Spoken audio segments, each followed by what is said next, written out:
तर जय भीम मित्रांनो, माझ्या बाजूने चाललेले हे व्हिडिओ जरा बघा, कारण काल दीक्षाभूमीला एक धम्म रॅलीचे आयोजन करण्यात आले होते। ही धम्म रॅली अजनी चौक ते दीक्षाभूमी इथपर्यंत होती।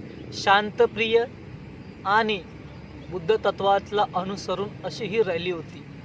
आधी ह्या रॅलीची आपण एक झलक बघू, त्यानंतर आपण याची विस्तारपूर्वक चर्चा करू। त्यासाठी आधी तुम्ही ही रॅलीची एक झलक बघा।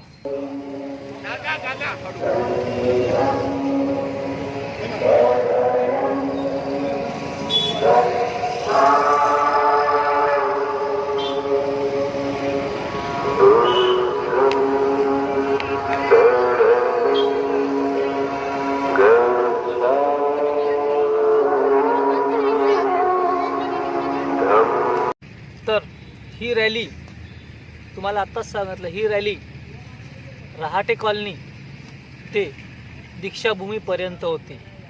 ह्या रॅलीचं आयोजन दीक्षाभूमी दक्षता समिती यांनी केले। आधी ह्या रॅलीचा उद्देश काय होता ते आपल्याला जाणून घेणे महत्त्वाचं आहे। आधी ह्याच लोकांनी असं ठरवलं होतं की स्मारक समितीच्या विरुद्ध आंदोलन करायचं आणि दीक्षाभूमीला यांच्या खोट्या आणि मनुवादी प्रवृत्तीतून बाहेर काढायचं। पण नंतर या आंदोलनात बदलाव करण्यात आले आणि वर्षावास निमित्त एक धम्म रॅली काढण्यात यावी असं यांनी ठरवलं। मात्र ह्या आंबेडकरी जनतेने याला खूप मोठ्या प्रमाणात प्रतिसाद दिला आणि कशा पद्धतीने बघा, लहान मोठं सर्व लोकांनी ह्या रॅलीमध्ये, ह्या धम्म रॅलीमध्ये सहभाग दिला। कुठलीही गैरवर्तणूक केली नाही। सर्वांनी शांतप्रिय राहून ह्या रॅलीचं स्वागत केलं।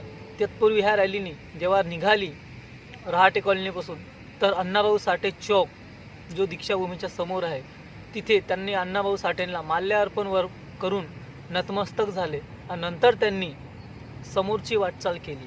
ह्या रॅलीमध्ये दीक्षाभूमी दक्षता समिती, रमाबाई सामाजिक मंडळ, राहुल बुद्धविहार, राहुल नगर, सोमलवाडा तथा इतरत्र अनेक लोकांनी सहभाग दिला। अनेक शहरातून लोक इथं आलेत। ह्या कारण बाजूलाच अंडरग्राऊंड पार्किंग होणार होतं दीक्षाभूमीचं, तर ह्याच लोकांनी आधी पहिले 1 तारीखला त्याला विरोध केला। नंतर ही शांतप्रिय रॅली होती मित्रांनो। आता लवकरच 12 ऑक्टोबर आहे, मधले काय धम्मचक्र प्रवर्तन दिवस आहे। पण आपल्यासमोर प्रश्न असा निर्माण झाला आहे की ह्या 12 तारीखला जे दीक्षाभूमीचं जे खोदकाम झालं आहे, आता लवकरच दीक्षाभूमीला जे खोदकाम झालं होतं ते खड्डे बुजवण्याचं काम चालू आहे, पण 12 ऑक्टोबरच्या अगोदर ते पूर्ण होईल का, हा आपल्यासमोर एक प्रश्न निर्माण झाला आहे। तर ह्या रॅलीने जगभरातील लोकांचं मन आपल्याकडे आकृष्ट केलेलं आहे की बघा, भारत देखील बुद्धमय आहे आणि भारतात कशा पद्धतीने दीक्षाभूमी धम्म क्रांती होते, शांतप्रिय होते, समतेचा संदेश दिला जातो, स्वातंत्र्याचा संदेश दिला जातो।